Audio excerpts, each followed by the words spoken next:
이제는 율법 외에 하나님의 한 의가 나타났으니 율법과 선지자들에게 증거를 받은 것이다. 자, 이제 하나님의 의가 무엇이죠? 우리가 지난 시간에 우리가 말씀 나눴던지 우리의 구원과 구원받은 자의 삶을 우리가 구원과 구원받은 삶은 좀 달라져 있어서 그죠? 그래서 구원이라는 게 무엇일까? 죄사함일까? 거듭남일까? 그러나 거듭난 자가 이제 살아가는 삶 속에서 내가 범법을 했을 적에 그 죄를 처리하지 못하면 내가 스스로다가 내가 죄책감에 시달려서 어떻게 되죠? 죄의식 때문에 양심의 가책 때문에 이런 겁니다. 양심의 가책 때문에 내가 하나님으로 떨어진 자가 되어버려요. 내가 하나님으로부터 자꾸만 떨어져 버려. 내가 빛 가운데 걸어가다 인생이 빛에서 내가 자꾸만 멀어지려고 그래요. 그럼 내가 빛을 피해버려요. 그러면은 이제 그 빛을 피한다는 무슨 말이죠? 하나님 말씀 음성을 듣지 않는다는 겁니다. 하나님의 말씀을 따라 살지 않으려고 내가 피한다는 겁니다. 그래서 결국 하나님께 떨어진 자가 되어지고, 그래서 하나님께서는 우리의 죄를 위해서 나를 구원하시기 위해서 십자가에서 우리를 거듭나게 하셨고, 거듭난 자의 삶 속에서 범법하는 것을 위해서 주님은 십자가에서 피 뿌려 죽으셔서 그 보혈로 내 모든 낱낱이 모든 범죄들을 다 사해 주셨어요. 그래서 양심의 가치로 나를 완전하게 해방시켜 주셨어요. 그래서 히브리서 9장 14절을 보게 되면 하물며 예수 그리스도의 십자가의 피가 성령으로 말미암아서 이 땅에 오신 예수의 피가 너의 죄를 사하고 네가 양심의 가치로 해방을 시켜주지 못하겠니? 라고 말씀하시는 겁니다. 자, 이렇게 해서 우리가 죄의식이 해결돼야지만이 사단이 우리를 참소할 수 없다 했습니다. 사단이 참소할 뿐만 아니라 이제 하나님이 참소를 못하니까 하나님과 친밀한 교제가 이루어지는 것이죠. 그래서 빛 가운데 행하는 겁니다. 이제부터는. 그러면 하나님의 음성을 듣기 시작하는 거죠. 자, 다윗을 봅시다. 다윗은 하나님 앞에 기도할 때 음성 들었나요? 항상 하나님의 음성을 듣고 살아가나요? 우리가 말하는 기도 말고, 그러니까 우리가 말하는 기도를 할 적에 내가 무릎 꿇고 앉아갖고 하나님 앞에 기도했을 적에만 하나님 음성 듣나요? 아니면 삶 속에서 하나님 음성 듣고 살아가나요? 그 증거가 뭐예요? 성경에서 우리가 흘러 나오고 있잖아. 사무엘상 23장 1절을 봅시다.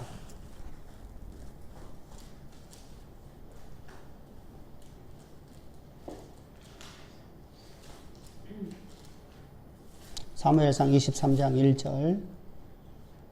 사람들이 다윗에게 전하여 이르되 오소서 블레셋 사람이 그일라를 쳐서 그 타전 마당을 탈취하더이다 하니. 자, 지금 다윗이 이런 소식을 들었어요. 그죠? 어떤 소식이었어요? 블레셋 사람들이 그일라 사람들이 타작 마당을 탈취하고 거기 있는 부녀자들을 갖다가 잡아갔다는 말을 들었어요. 그래서 하나님 어떻게 할까요? 이렇게 물어봤어요. 자, 그 말을 듣고 나서 이제 교회 가고 내가 기도하러 가고, 그게 아니었었죠. 그죠? 자, 지금 이 급박한 상황이에요, 지금요. 여러분, 어떤 상황이요? 급박한 상황이잖아요. 지금 그런 소식이 내게 들려왔어요. 근데 지금 블레셋 지경으로 지금 가고 있는 그들을 쫓아가고 들어갔다가 전쟁에서 이기는 거잖아요.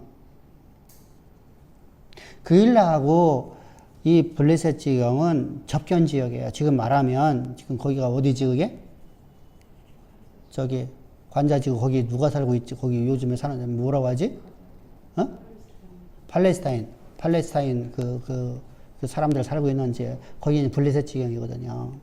이 블레셋 사람들이 살고 있는데, 이 사람들이 지금 이제 그 접경 지역이 그일라 지역인데, 거기서 이들이 훔쳐서 이렇게 약탈을 해서 가고 있습니다. 근데 블레셋 안에 지경 들어가면 싸울 수 있을까 없을까요? 못 싸워요.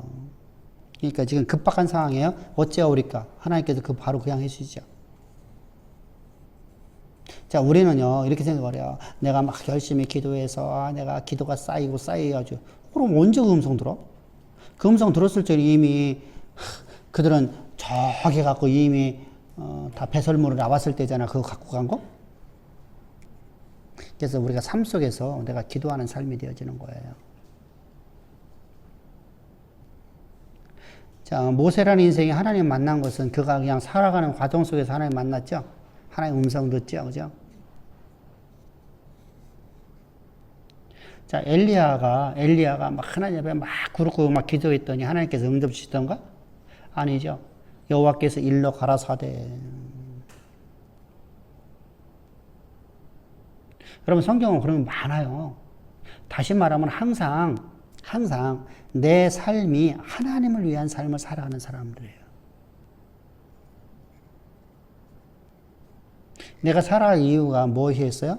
하나님의 원하심을 따라 살아가는 것이 내 살아갈 이유가 된 사람들이에요. 그래서 이들은요, 기도하든 안 하든 하나님께 응답을 주세요. 응답을 들어요. 하나님의 음성을 들어요. 그런 멋진 삶을 살아갑니다. 자, 그래서 우리가 하나님께서 하나님과 내가 친밀한 교제가 이루어진다는 바로 그 얘기입니다. 급박한 상황 속에서 하나님 먼저 말씀하시는 거 아니에요?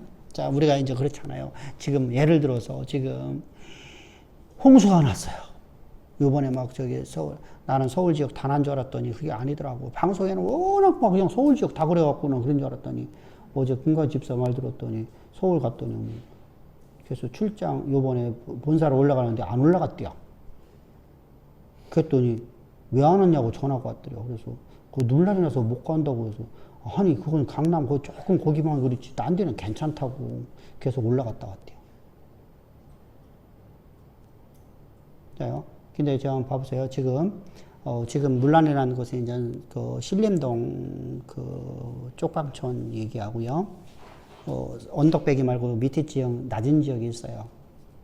거기가 또랑 바로 옆이거든요. 또랑 바로 옆에요. 거기가 이제 쪽방촌입니다. 그러니까 거기는 참 열악한 지역이에요.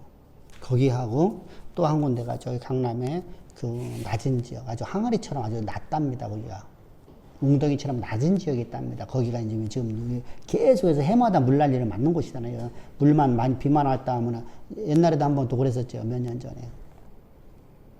자, 비가 막 쏟아지는데 하나님 어찌하러 가요? 그러다가 다 죽어. 근데 하나님께서 말씀하시잖아요. 그것이 다윗에게 하시는 말씀이에요. 다윗에게 너 이 밤에 빨리 피하라. 그일라 사람들을 배신하고 사울이 너를 죽이려 쫓아오노라. 이게 사무엘상 23장 후반부로 가면 그렇습니다. 자, 삶 속에서 항상 하나님과 내가 친밀함이 이루어지는 친밀함이라는 게 하나님과 친밀함이라는 건 하나님과 내가 화평되었다, 평화되었다. 무슨 말이죠? 하나님과 평화, 하나님과 하늘의 하나님과 나와 평화, 하나님과 나와 화목, 하나님의 권세와 능력을 가지고 살아가는 모든 삶이에요. 그래서 내가 하나님으로부터 내가 모든 권세를 위임받고 살아가는 삶을 살아가는 겁니다. 그래서 하나님의 음성을 내가 항상 귀를 기울이고 있는 거죠. 그죠? 우리 찬양 부르잖아. 하나님의 사랑을 사모하는 자. 언제나 내게 귀를 기울이시고, 언제나 불꽃 같은 눈으로 나를 바라보시는 하나님. 자, 그 하나님 앞에 내가 항상 친밀한 교제 속에서 살아가는 거예요. 화평 속에 살아가는 겁니다. 그러고 난 다음에 이제, 그러니까 뭐래요? 하나님과 내가 항상 어떠죠? 동행하는 삶이죠. 하나님과 내가 일치된 삶을 살아가는 겁니다. 이와 반대로다가 내가 죄책감에 내가 시달리게 되면 하나님께서 끊어진 자가 되죠. 사단이 나를 참소하죠. 하나님과 내가 교제가 끊어져 버리죠. 내가 하나님은 철저히 믿음으로 살아가는 사람들은 기뻐하시니까 그렇죠. 하나님 믿음이 없이는 하나님 기뻐하실 수 있다 없다 못해요. 그러니까 친밀한 교제가 깨져버립니다. 그래서 결국은 우리는 내가 구원의 길을 걸어가는 내 삶 속에서는 언제나 예수의 십자가 없이는 절대로 내가 하나님과 화목이 이루어질 수가 없어요. 근데 이런 내용이 바로 하나님의 의예요. 그래서 하나님의 의란 무엇이죠? 의란 뭐예요?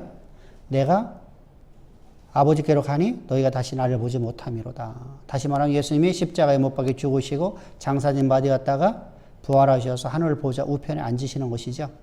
그래서 오늘 우리 안에 영으로 오시는 하나님. 이게 바로 하나님의 의입니다. 그래서 요한복음 16장 몇 절에서 말씀하죠? 8절과 9절에서 10절까지 의가 무엇이냐, 죄가 무엇이냐를 말씀하고 있죠. 자, 이렇게 하나님의 의를 말하는데 이 의는 뭐예요? 율법과 선지자들에게 이미 증거받은 것이라. 율법과 선지자에게 증거를 받았다는 게 무슨 말이죠? 이미 구약 성경에 기록된 것이다. 이렇게 말하는 거예요. 여러분들 예수님께서 성경을 할 적에 성경이라는 말씀을 성경에 나에 대해서 기록했는데 이 성경이 이 성경을 뭐라고 표현하죠? 모세의 글로부터 시작해서 선지자들과 그죠? 이렇게 말씀하셔요. 다시 말하면 율법과 선지자라는 것은 바로 성경 자체를 얘기하는 거예요. 그래서 성경에 이미 증거를 받은 것이다. 그렇다면 로마서 1장 1절 2절을 다시 한번 봅시다. 예수 그리스도의 종 바울은 사도로 부르심을 받아 하나님의 복음을 위하여 택정함을 이뤘으니 이 복음은 하나님이 선지자들을 통하여 그의 아들에게 관하여 성경에 자, 이미 성경에 누구를 통해서 선지자를 통해서 말씀하셨어요. 그러다 보면 거기는 선지자라고 해서 모세로부터 시작해서 모든 사람들을 다 선지자로 표현하고 있는 거죠. 그죠? 근데 여기서는 21절에서는 율법과 선지자라고 분명히 말해요. 왜죠? 앞에서 율법에 대해서 말했기 때문이죠. 여기서는 율법서로 얘기하는 거예요. 율법서. 그래서 로마서 1장 1절, 2절을 이미 다시 상기시켜 주는 거예요. 그러면은 여기서 말하는 것은 어떤 의미죠? 이거 내 사상이 아니다라는 거죠. 그러니까 우리가 고린도후서에서 우리가 지금 고린도후서 5장 1절부터 6절에서 지금 우리가 나가지를 못하고 계속 하고 있는데 이번 주에는 다 나가버릴 건데 그것을 거기를 보면 이렇게 말씀하고 있잖아요. 자, 내가 하나님 앞에서와 사람들에게 양심으로 같이 꺼리낌이 없다는 거예요. 자, 내가 꺼리낌이 있어요, 없어요? 자, 고린도후서 5장 한번 봅시다. 5장. 몇 절이야? 내가 하나님 앞에서와 사람들에게 내가 나를 스스로 천거하노니 하나님 앞에서와 사람들 앞에서 내가 스스로 나를 천거하노니 몇 절이야? 10절 좀 봐봐. 8절, 10절. 아니, 성경 보면서 못 찾아? 고린도후서.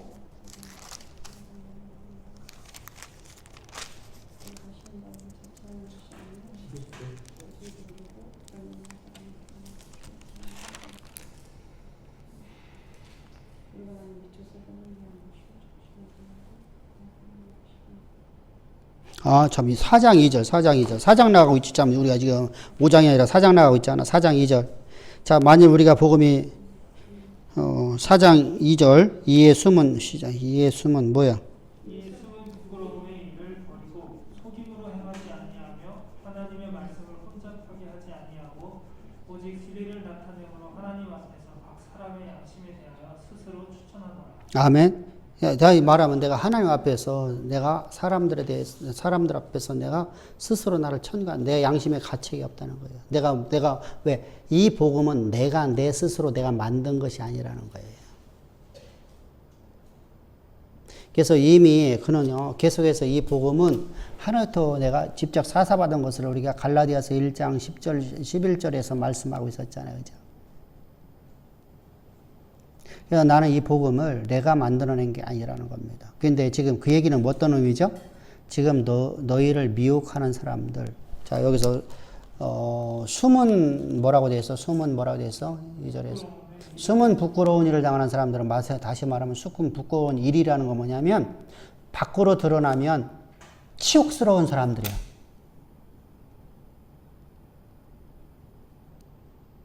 치욕스러운 사람들. 다시 말해 이 사람들이 누구예요? 예루살렘에서 천가서 받아온 사람들. 그것이 실제로 알게 된다면 얼마나 치욕적인 사람들인 거 아니? 밖으로 드러나면 우리가 그렇잖아. 내가 숨기고 있는데 밖으로 드러나면 너무나 치욕스러워서 살 수가 없을 만큼 고통스러운 게 있잖아. 그죠? 그런 사람들이라는 거예요. 왜 그러죠? 자기 일을 위해서 살아가는 사람들이니까. 양의 탈을 썼으니까. 내가 밖으로 드러내는 걸 내가 숨기려고 하잖아. 그래서 그들은 온갖 모략을 써서 바울을 갖다가 복음을 전하는 걸 회방시켰잖아요. 근데 나는 이 복음이 내가 만든 사상이 아니라 저들처럼 자기가 만든 사상이 아니다. 사람의 배운 게 아니다. 나는 내가 이 받은 복음은 하나님부터 내가 직접 계시받은 거기 때문에 나는 양심으로 난 조금 더 가치 꺼리낌이 없다. 그래서 나는 스스로 내가 사도인 걸 추천하노라는 거야. 내가 추천장 갖고 왔다 이런 게 아니라. 그러니까 너희는 사람에게 받은 추천장 갖고 왔지. 나는 하나님 앞에서 난 추천장 받았다. 이렇게 얘기하는 거야. 그 얘기를 지금 여기서 쓰고 있는 거예요. 똑같이 해요. 뭐라고요? 나는 내가 너에게 전하는 이 복음은 성경에 이미 뭐 했다는 거예요? 기록된 것이다. 증거를 받은 것이다. 그렇다면 여러분 성경에 기록되어 있는 것이라고 말하면 우리가 그러잖아요. 오늘날 우리가 성경을 갖다 들여대고 우리가 항상 얘기하잖아요. 근데 저들은 성경을 받아들이지 않죠.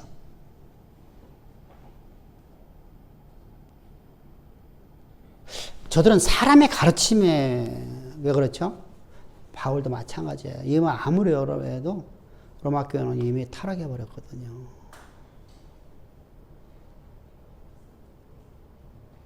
참 안타깝습니다. 자, 그래서 첫 번째가 이제 그러면서 하나님의 율법 위에 뭐가 나타났어요? 하나님의 의는 뭐예요? 율법 위에 하나님의 한 의가 나타났다. 새 언약이죠, 그죠? 새 언약이 나타났다. 자, 새 언약이라는 옛 언약이 무음하였더라면 이 얘기죠. 히브리서 10장 1절에서 말씀하고 있잖아요. 이 언약이 옛 언약이 무음했더라면 새 언약을 주실 필요가 없었으나. 그러면 여기서 중요한 게 있어요. 그러면 옛 언약이 흠이 있다. 이런 식으로 가면 안 돼요. 그러면 뭐가 되죠? 흠은 분명히 있어요. 흠이 있는데 왜 그걸 그렇게 가면 안 되죠? 이걸 흠이 있다라고 해버리면 하나님의 언약이 하나님의 율법이 흠이 있어 버리면 어떤 문제가 되죠? 하나님이 전능적에서 사라져버려요. 여기서 말씀하고자 하는 것은 뭐냐면 새 언약은 구약의 언약은 그림자고 실제로 이 언약을 지금 이 예수님을 보내시려고 구약에서 우리에게 예표로 주신 것이다. 그림자로 보내준 거다. 이거 얘기하려고 하는 거예요.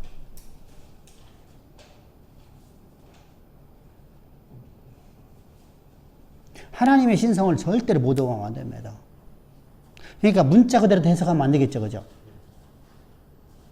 왜 그러냐면 이것이 되게 중요해요. 하나님의 흠이 있다 해버리면 뭐가 되죠? 지금도 흠이 있을 수 있잖아요. 하나님이 무음해야 돼. 무음해야만 지금도 무음한 거예요. 근데 하나님이 하나라도 흠이 있어. 그럼 이것은 흠이 있을 수 있을까 없을까? 있을 수 있죠. 자, 우리가 사람들이 이게 관계가 얼마나 무섭냐 보세요. 우리 이제 두 분이 이제 부부로 있잖아. 응? 서로가 서로의 말을 신뢰하고 살죠. 근데 흐물을 딱 집어넣게 뭐야? 내가 이제 이렇게 말합니다. 내가 관계를 부립니다. 아이고, 권사님 거짓말했어. 집사님한테. 아유, 저한테 거짓말한 거 없어요. 근데 속에서는 뭐가 있어? 아, 이게 참 이게 무서운 거야. 이게 무서운 관계야. 자, 내가 이제 권사님한테 아유, 안 집사 거짓말했어. 권사님한테. 아유, 그 사람 저한테 거짓말 안 시켜요. 말은 했는데 속에서는 벌써 뭐가 있어? 의심이 싹 트기 시작해.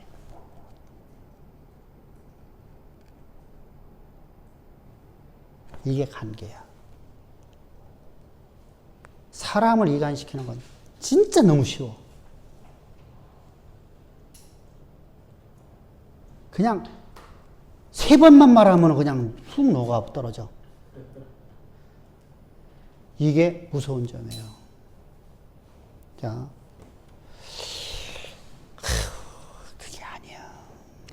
거짓말이요. 여러분, 이게 사실 별것도 아닌 말이잖아. 누가 보더라도. 근데 사람 속에다 의심을 심어주기 시작하는 겁니다. 자세히 한번 알아봐.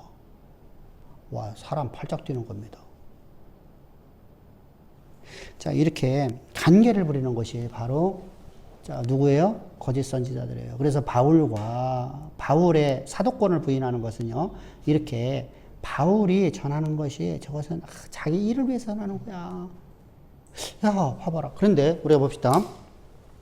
바울이 하나님의 맡기신 일이 아니었다라 하면 우리가 이치도 생각해봐요. 자, 그냥 이치도 생각하자고. 그냥 세상의 이치로, 신앙으로 가지 말고. 그 사람은 모든 걸 다 가진 사람이야.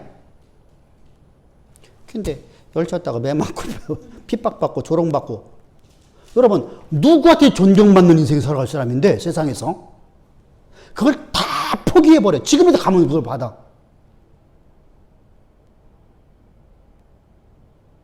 근데 그 길을 안 가. 그러면 뭔가가 여기에 뭐가 있구나라는 걸 사람들이 세상은 생각을 해요. 근데 이단들은요 그렇지가 않아.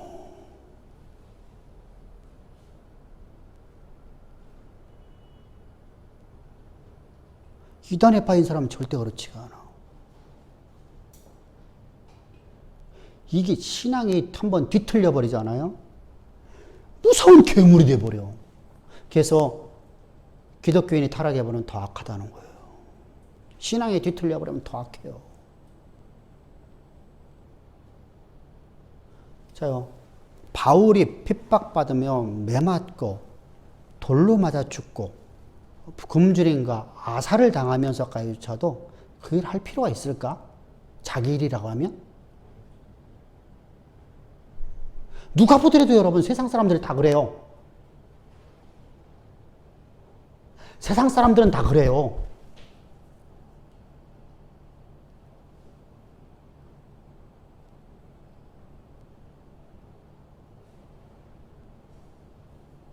자요. 아우, 저 사람은, 저분은, 그냥, 목회 안 하고 세상 가운데 가면 다 성공하는 삶 살아갈 사람인데, 목회하면서 참 힘들게 살아. 세상은 그렇게 말하는데, 교회를 다니는 사람들은 어떻게 해서라도 모함을 하고, 어떻게 해서든 그걸 갖다가 죽이려고 하고, 복음 전하면.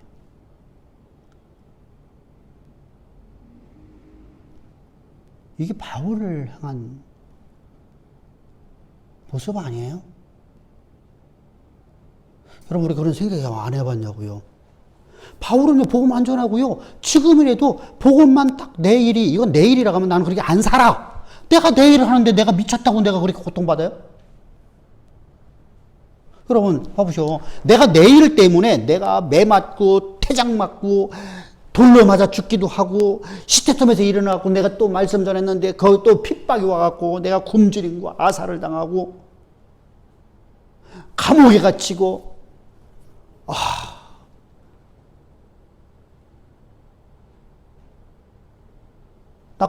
나 이것만 안 하면 모든 걸 누리며 살 수 있는데? 사람들이 존경받으며 살 수 있는데? 그 사람들이 아이고 장로님 어서 오세요 하면서 환영할 건데?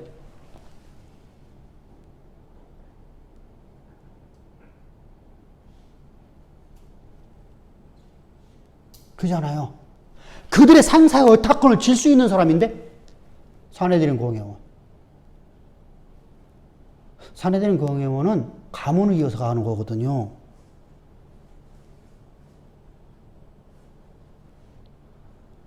그런데 그걸 다 버리고 이 길을 간다는 거예요. 뭔가 있으니까 가는 거 아니에요? 그 뭔가가 바로 뭐예요? 하나님의 일이기 때문에. 내가 살아갈 이유가 하나님의 나를 통해서 이루시고자 하는 하나님의 일을 맡은 자이기 때문에 그게 내 살아갈 이유이니까 다 그 길 가는 모습 보면서 진짜 뒤에서 후원해주고 기도해주고 박수 쳐주고 우리가 못 가는 길, 그 가신이 참 힘들어서 어떡하지? 우리가 못 가서 함께 해주지 못해 죄송합니다. 이런 말 한마디 있어야 될 거 아니야? 그냥 어떻게 하면 바울 깔아뭉개갖고 죽여버리려고 하고. 그 입에서 복음 못 전하게 만들려고 어떤 수단과 방법 다 써버리고. 모든 인과관계 다 끊어지게 만들어버리고. 여러분들 다 끊어져요. 실제로 끊어졌어요. 실제로 나가요. 바울의 모든 인과관계 다 끊어졌잖아요. 고린도 교인들 전부 다 끊어져 버렸잖아요.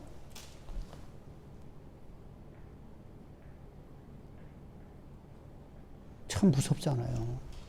그래서 바울이 이렇게 쓰는 거예요, 지금요.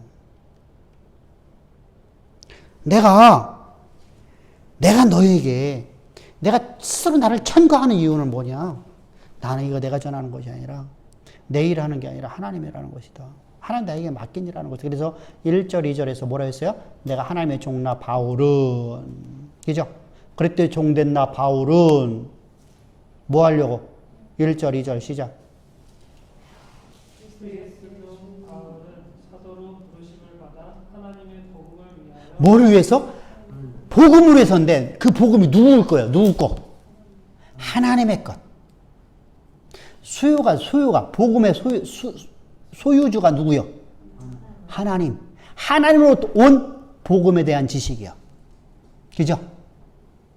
이걸 내가 너에게 가르치는 이유는 분명하게 그는 1절에서요. 서두에서 말하고 있어요. 근데 우리가 어떤 책을 읽기 때문에 책을 읽을 적에 서두에서 하는 말을 항상 기억하고 가야 되거든요. 특별히 성경은요.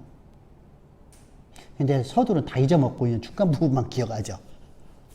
읽어보면 앞에 건 다 잊어먹어. 읽으면 다 잊어먹어. 그러면 안 돼요. 항상, 그래서 우리가 그것이 연습되는 데 있잖아요. 한 번에 성경은 하나의 메시지다. 한 편의 설교다. 성경 전체가 한 편의 설교고, 각 권이 한 편의 설교고, 그죠? 시편은 한 편 한 편당 설교고, 잠언서 한 절 한 절당 설교고, 이렇게 우리가 이해해 가야 돼요. 그렇지 않으면 이상한 소리가 나오는 것이 바로 우리가 계시록 같은 데 보면 전부 이상하게 종말에 대한 이야기만 우리가 이해를 하게 돼요. 종말에 대한 이야기가 아니잖아. 자, 그래서 1절에서 뭐라고 했어요? 계시록 1장 1절 2절에서 뭐라고 했어요? 1절 2절에서 이미 결론을 다 내고 가 있어요. 다 잊어먹었어.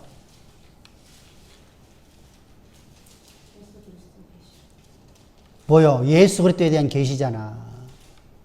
예수에 대한 계시에 예수가 어떤 분인지, 예수님이 어떤 일 하셨는지, 예수님이 우리를 위해서, 그죠? 예수라는 이름 자체는 당시에는요, 뭐죠? 당시에 지금 1세기, 2세기가 막 들어가는 순간입니다. 2세기입니다. 자, 그때는요, 2세기가 들어갈 적에는요, 이미 교회 가운데 예수라는 이름이요, 초기하고 전혀 다르게 예수라는 이름은요, 십자가 못 박혀 죽으신 예수예요. 그죠? 어느 누구도 그건 부인하지 않아요. 두 번째로다. 그분이 하나님이라는 걸 부인하는 사람 없었어요. 아, 분명하게 이단 사설을 가진 사람들 빼놓고요. 우리가 잘 알고 있는 그 많은 사람들 중에서도 슈바이처 같은 사람들은요, 신학자요, 음악가요, 뭐 이렇게 하잖아요. 그 신학가가 아니에요. 신학자가 아니에요. 여러분, 조용남이 여러분 신학 공부했거든요. 미국에 신학 공부했어요. 근데 신학 공부하고 난 다음에 예수가 없다고 말하잖아요. 참 심각하죠. 그거요, 교회에서 복음 선거 부르면서 그 사람이 가수 된 사람이에요. 교회 부흥 집회 다니면서 노래 부르는 사람이에요. 찬양 부르는 사람이에요. 찬양 인도자예요. 그러다가 그가 미국 가고서 어떻게 하다가 그냥 이렇게 해갖고서 신학 공부하고 이렇게 가수가 된 거예요. 가수가 되고 난 다음에 신학 공부한 거예요. 근데 그가 이제 신학 공부하고 난 다음에 예수가 없다.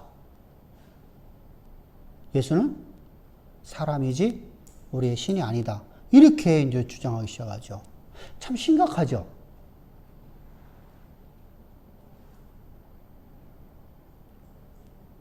슈바이처가 바로 그거잖아요. 예수는 한 성인이지 우리의 구원자가 아니다. 그럼 구원 어떻게 받느냐? 내가 이렇게 내가 율법을 지키지 아니하면 나는 구원의 상신될게 왜 나가 여기에 나와서 아프리카에서 내가 의사생활을 하는 것이지 내가 구원이 내가 이것이 아닌 다른 구원의 방법 나 이해를 안 한다 이렇게 주장하는 사람이거든요. 로마 카톨릭이 똑같죠. 근데 우리는 슈바이처를 갖다 신앙인으로 여기서 배웠잖아요. 그게 책에 나온 거예요. 제가 그냥 해본 말이 아니고. 여러분들 이처럼 무서운 신앙을 갖게 되거든요. 이런 사람들에게서는요. 자, 바울이 전하는 복음은 어떻게 했어요? 그죠? 자, 근데 이 당시에 이미 예수가 하나님이시고 예수님이 근데 이 당시에 두 분류가 있었댔죠. 예수님은 하나님이시다. 그런데 그분은 영으로 오신 것이지 실제 육체를 입고 오지 않은 가연설. 그죠? 또 일부 여기는 일부예요. 예수는 하나님이 아니다. 인간일 뿐이었었다. 그래서 그가 무음한 인간이었기 때문에 인류 역사상 오직 유일하게 무음한 인간으로 태어났다. 그래서 그에게 그가 세례를 받을 적에 성령이 그에 임했다가 그가 고난받을 때 성령이 떠나셨다. 그런 사람들은 극소수의 사람이 있었어요. 마리오 슈바이처 같은 사람들이에요. 자, 가연설도 이단 사설이지만 근데 중요한 거 있잖아요. 가연설이 대부분을 차지하고 있는데 당시 교회요. 이 사람들에 있어서 예수는요 부인할 수 없는 분이었죠. 가연설이든 뭐든 간에 예수님이 십자가 못 박혀 죽으셨잖아요. 우리가 환상으로 봤든 뭐로 봤든 십자가 죽으셨잖아요. 그걸 부인할 수 없거든요. 근데 나는 거기 그런 자들에게 지금 뭐라고 하냐면 나는 예수의 계시를 내가 전하겠다는 거예요. 이 책을 통해서. 이 설교를 통해서. 그리고서 역사의 예수를 얘기하기 시작하는 거예요. 역사의 예수. 다시 무슨 말이에요? 역사적으로 실존 속에 우리 가운데 존재하신 하나님이셨다. 그러면 가연설 뒤에 없는 거잖아요. 그죠? 그 얘기 하려고 하는 거예요. 그럼 거기에 또 뭐가 있었어요? 자, 예수가 인간일 뿐이었다고 말하는 사람들 뒤에 없는 거죠. 그래서 영지주의에 대한 반박론이에요. 그럼 그걸 갖다 하기 위해서, 자요. 이스라엘 백성들에게, 자, 이스라엘 백성들이 가나안 땅에, 자, 애굽 땅에서 하나님이 부르심을 따라 나올 수 있었을까요? 없었을까요? 만약에 10가지 이적을 안 보여줬으면. 안 나왔죠? 절대 못 나옵니다. 우리가 말씀에 순종한다는 게 그렇게 어려워요.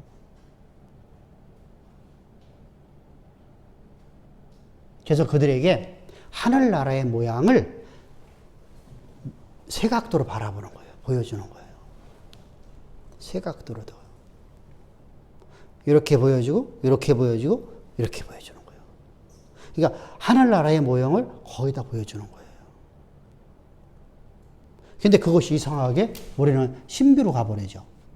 그게 바로 예수에 대한 이야기를 하는 거예요. 예수에 대한 이야기. 예수님이 어떤 분이냐? 그분이 우리를 위해서 십자가 못 박혀 죽으신 분이다. 5절부터 시작하는 거잖아요. 그죠? 그래서 우리가 낱낱이 죄는 죄를 사함받는 걸 뭐로 말미암아서 죄 사함받아요? 예수의 십자가 피로. 그죠? 그래서 5절 읽어보셔봐. 5절 시작. 또 충성된 증인으로 죽은 자들 가운데서 먼저 나시고 땅의 임금들의 머리가 되시니 자, 여기 중요합니다. 자, 부활하셨다라는 것은 하나님이시라는 증거이 아니에요. 증거죠. 모든 권세를 그분으로부터 왔다는 건 그분이 하나님이라는 증거죠. 땅의 임금들. 그죠? 그리고 이어서 그리스도로 말미암아 은혜와 평강이 너희에게 있기를 원하노라. 우리를 사랑하사 그의 피로 우리 죄에서 우리를 해방하시고. 아멘. 자, 그의 피로 우리 죄를 사하시기 위해서 주님은 이 땅에 왜 오셨느냐? 우리 죄를 사하러 오신 것이다. 여기서는요, 자, 오늘날 우리가 설교할 적에는 죄 사함만을 얘기하지 않죠. 근데 당시는요, 자, 보세요. 왜 이렇게 죄 사함을 강조를 할까요? 요한은요? 어? 자, 요한일서에서도 저가 빛 가운데 계신 것처럼 우리가 빛 가운데 거하면 하나님과 우리가 책임이 있고 예수의 십자가의 피로 우리의 모든 죄를 사하셨느니라. 그런데 만약 우리가 죄가 없다고 하면 우리는 스스로 나를 속이는 자다. 이렇게 말한 이유가 뭐죠?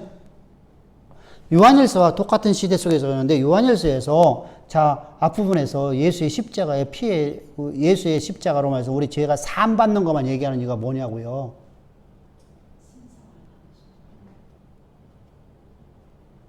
영지주의. 바울은요, 너희가 성령 받는 법도 가르쳐주고 다 가르쳐줘요. 근데 요한은 막 철저하게 죄사함에다가 집중을 둬요. 왜 그러죠? 당시 교회 상황이잖아요.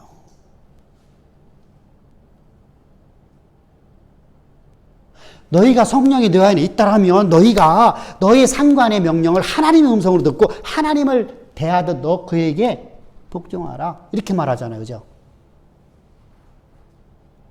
그러면 하나님께서 모든 걸 협력해서 너에게 손을 이루어 주시리라. 이게 성경이란 말이에요. 근데 바울은 그렇게 막 다양하게 복음을 얘기해요. 우리가 삶에서 모든 영역 속에서 복음을 얘기하거든요. 십자가를 얘기하거든요. 근데 요한은 철저하게 뭐 하냐면 죄사함에다만 딱 갖다 집어넣어놨어요. 자, 요한복음 3장에서 거듭남을 얘기했어요. 그죠? 1장부터 시작해서 계속해서 거듭남을 갖고 가고 있어요. 그래서 거듭남을 얘기합니다. 그리고 난 다음에 죄사함 얘기만 하고 있어요. 낱낱이 모든 죄를 거듭난 자의 삶 속에서 낱낱이는 모든 죄의 사함을 어떻게 죄사함 받는 것이냐? 예수의 십자가 피로서 죄사함 받는 것이다. 이렇게 말하고 있어요. 당시 헬라의 영지주의자들은 어땠죠? 우리가 한 번 받은 구원은 영원한 구원이기 때문에 이제부터는 내가 그 지식을 아는 지식이 있으면 나는 이제부터 그 어떤 죄도 저지를 않는다. 왜? 내 안에 내가 산 거잖아. 내 안에 그리스도만 살아있으니까 그리스도가 살아있으니까 어떤 죄를 져도 죄가 되지 않는다. 이렇게 주장하면서 이제 저들은 영적 지식만 가지면 저들은 뭐라고 하죠? 그노시즘. 영적 지식만 가지면 구원이다. 그래서 저들은 무율법으로 빠져버리잖아요. 율법은 죽어버렸어. 그러니까 율법을 내가 지킬 필요 있어 없어요? 율법을 지킬 필요가 없어요. 그럼 율법이 없으면 내가 죄가 있어요 없어요?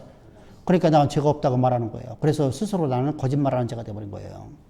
이런 사람들에게 아니다. 너희들이 오늘도 너희는 낱낱이 율법이 너희들 죄를 깨닫게 하고 너희가 그 모든 낱낱이는 모든 죄를 예수의 십자가 피로서 너희 죄사함 받아야 된다. 그래서 예수의 십자가 피에 대해서 강조를 많이 하는 겁니다. 근데 이것이 뭐예요? 예수님이 계시잖아요. 그죠? 예수님에 대한 이야기잖아요. 그래서 바울은 이렇게 말하죠. 그리스도와 그의 십자가에 대해서. 그죠? 내가 증거하노니. 여러분, 다 똑같은 얘기예요, 사실은요. 예수님이 얘기하면 십자가 얘기 안 할 수가 없잖아요. 예수님이 어떤 분인가 얘기하면, 여러분, 예수님이 바로 우리 구원자 되시니까, 우리의 메시아가 되셨으니까. 그분에 대해서 얘기해야 되잖아요. 그런데 지금 뭐 하려고 하죠? 십자가에 대해서 우리에게 강조를 하는 겁니다.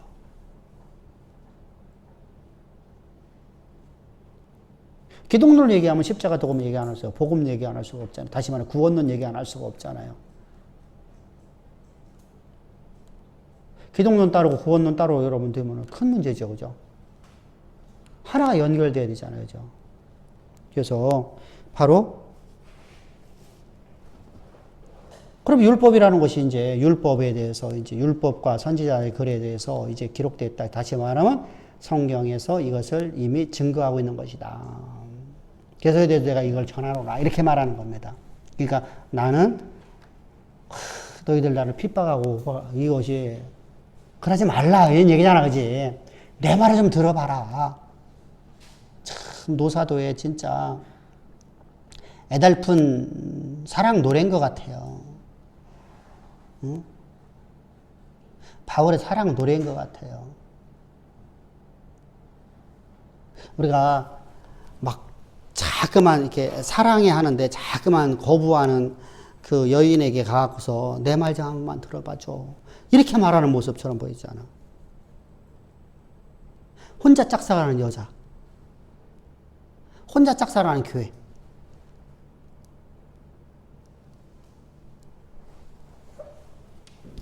그래서 항상 그건 기억합시다. 바울은 자기를 위해서라면 이런 고난 받을 필요가 없는 사람이다.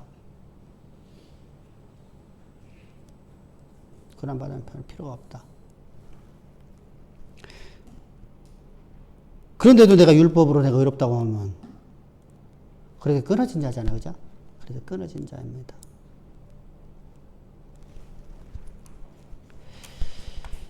자, 우리가 율법으로 말미암아서 선지자로 말해서 이미 입증된 것이라고 말했습니다. 그러면은 자 이제 그렇다면 믿음으로 그냥 사상은 뭐인가? 바울의 사상인가? 바울의 사상 아니죠. 우리가 믿음이라는 것은 여러분들 이미 알고 있다시피 믿음은 나로부터 시작되는 거예요. 하나님이 내게 주시는 거예요. 그럼 하나님 주시려면 내 안에 하나님이 계셔야 되잖아요.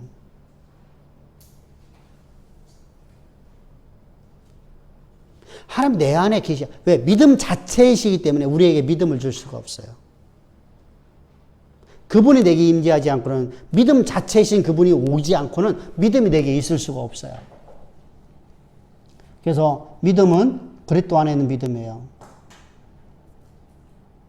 그럼 그리스도가 내게 안 오시면 내가 그리스도가 완전히 일치가 되지 않으면 내가 믿음이 내 안에 있을 수 있을까 없을까요? 있을 수 없어요.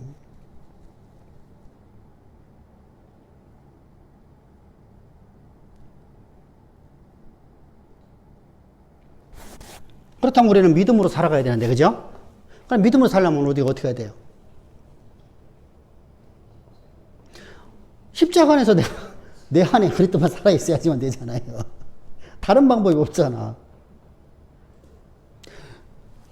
그리스도가 내 안에 임하야만 나는 믿음이 생겨지는데 내가 믿음으로 살려고 하면 그리스도가 내게 임하셔야 되는데 임하실 유일한 비결은 바로 십자가 도밖에 없잖아요. 참 바울의 논증법 멋있잖아요. 그죠?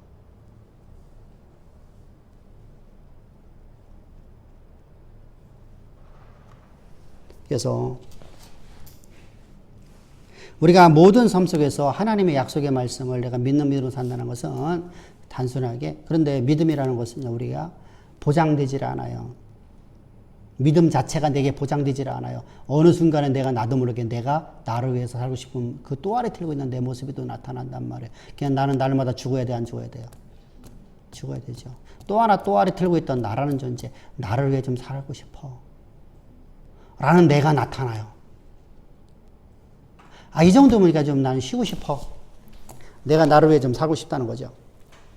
여행 가지 말란 말이에요. 잠깐 쉼을 통해서 우리가 휴식을 통해서 내가 터닝포인트 되는 시간이 되지 말란 말 아니에요. 근데 여기서는 그냥 내가 먹고 마시자, 놀자, 먹고 마시고 놀자, 노세 젊어서 노세, 야 나이 먹으면 놀러 가봤자 놀러 가도 못하니까 내가 놀자.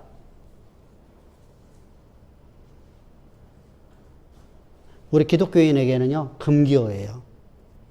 금기 노래예요. 옛날에 우리나라에 그런 게 있었었죠. 그죠? 거짓말이야 라는 김추자 씨의 노래가 맨 처음에 금지 노래가 됐잖아요. 왜? 사회에 부정적인 역할을 만든다. 그런 노래가 많았었어요. 고래사냥도 그랬었고요. 또 뭐 있었더라? 몇 가지가 있어요. 나중에 이제 풀어진 겁니다, 이게요. 근데 자, 우리가 이제 그런 말 많이 하잖아요. 사실은요. 우리가 부정적이고 죽음에 대한 노래 부르는 사람들은 진짜 단명해 버려요. 그죠? 이상하게. 우울한 노래 부르는 사람들은 이상하게 빨리 가버려요.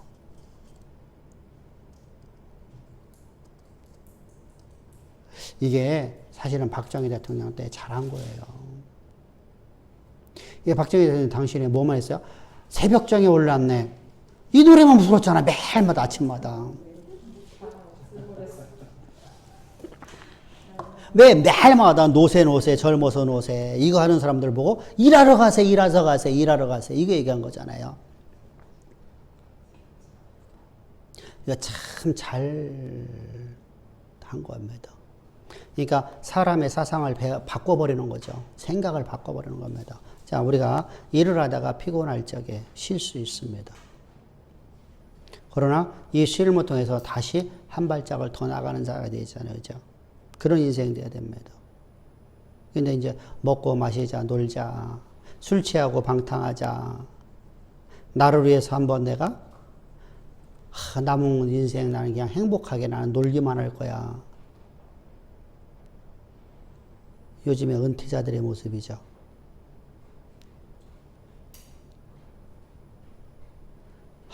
아니, 안 놀고 싶어도 할 일이 없대요. 내 친구들도 그래요. 할 일이 없대요. 그냥 뭘 할 줄을 모르는 거야. 뭘 해야 될, 하고는 싶은데 뭘 할 줄을 몰라.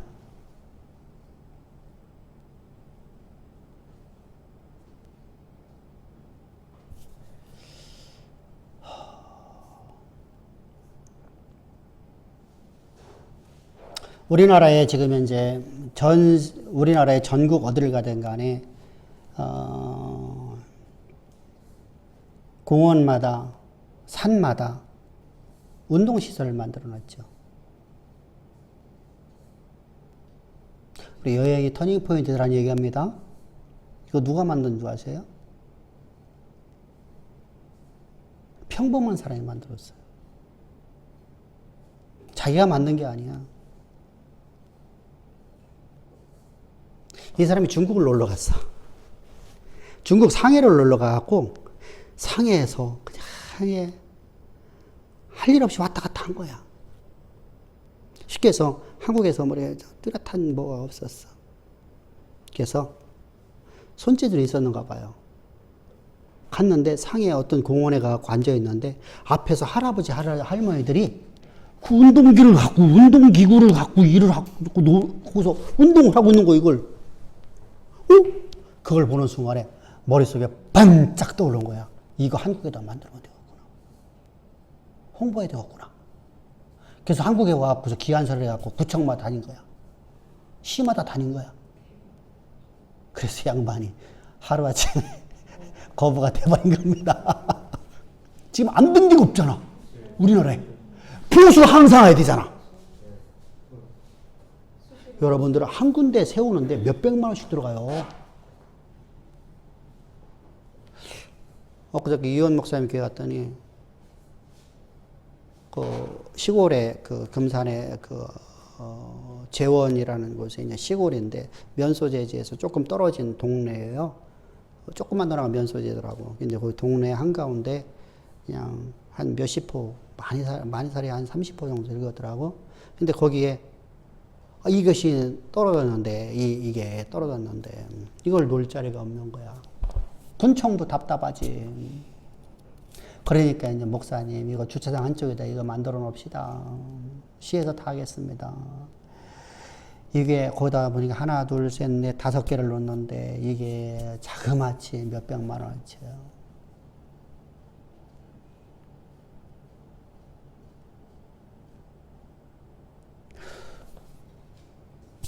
그렇잖아요. 그럼 어떻겠냐고. 그러니까 이제 목사님, 그냥 놓으세요. 그래서 거기다 쪼르륵 놨는데 아무도 안 탄대요. 산에 가봐봐. 아무도 안 타도 갖다 놨어. 그죠? 네. 어떤 데는 대청땡금만 가보면 사람도 하나도 왔다 갔다 하지 않는데 거기다 만들어 놨어. 자, 전 우리나라의 모든 국토에 쫙 깔려버렸어요. 그 사람은 대박이잖아. 이건 혈세지만. 그죠? 자, 뭐가 됐어요? 이 사람은 놀러 간 거여서 이 양반은 그곳에서 인생의 터닝 포인트가 됐어요. 그죠? 바로 이렇게. 그러니까 그 양반이 중국에 가지 않았더라며. 또 남들이 다 다니며 보는데 이 사람은 그것을, 그죠? 보는 눈이 달랐잖아요. 그죠? 시각이 달라져야 돼. 관점이 달라져야 돼. 보는 시각이. 어떤 사물을 볼 적에도 시각이 달라지고. 그래서 여행하는 거예요. 여행은 그래서 하는 거예요.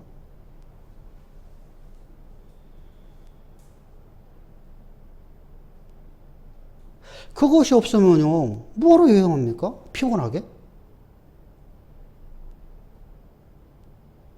그냥 가장 좋은 것은 집에다가 100인치짜리 테레비 갖다 놓고 세계 테마기왕만 쫙 보는 게 더 멋있어요. 가보면 사진하고 다 다르잖아. 근데 가서 그런 것들을 보는 거예요. 미래를 설계하는 거예요. 이런 것들이 우리가 항상 경건의 연습이 돼야 돼요. 우리 기독교인들이요. 우리가 똑같습니다. 새롭게 바라보는 거예요. 바로 이렇게 우리가 이제 그렇게 살려가면 어떻게 되죠? 내가 그렇게 하려가면 우리 기독교인들은요, 그건 나는 이제까지 못 살았었으니까. 그러면 누구 뭐 어떤 지혜를 가져야 돼요? 하나님의 지혜를. 그러려면 하나님의 지혜 가지려면 어떻게 돼요? 십자가가 항상 내가 갖고 있어야 되죠. 우리나라에서 중국이 뺏겨버리는 아주 우리가 지금도 못 쓰는 것이 하나 있어요. 신호등. 진짜요. 중국 가면은요. 진짜 탐나는 게요. 그거예요. 신호등이에요. 20초에서 착각 4, 5, 4, 3, 2, 1, 0 땅 하고 빨간불이 딱 들어와요. 자, 그러면은 내가 저기서 쉥 달려올 필요가 없잖아. 보이니까. 신호등만 보면은 내가 지나갈 수 있는 엄들이 다 알 수 있잖아. 그럼 끽 하고 쓸 필요도 없잖아. 근데 그 우리나라에서 만들어 놓고 세계 특허를 중국에서 내버렸어. 그래서 우리나라에서 현재 쓰고는 있는데 우리나라 신호등에는 못 쓰잖아. 인도만 쓰고 있잖아. 우리나라 인도 보고 걔들이 가서 만든 거야. 그거 특허 낸 거야, 그거. 어떤 사람이. 우리가 거기 가고서 운동기구 특허 내갖고 우리가 써먹는 것처럼 그 사람들은 우리나라에 놀러 왔다가 우리나라에서 그거 보고서 가서 신호등 만든 거요. 특허 내갖고.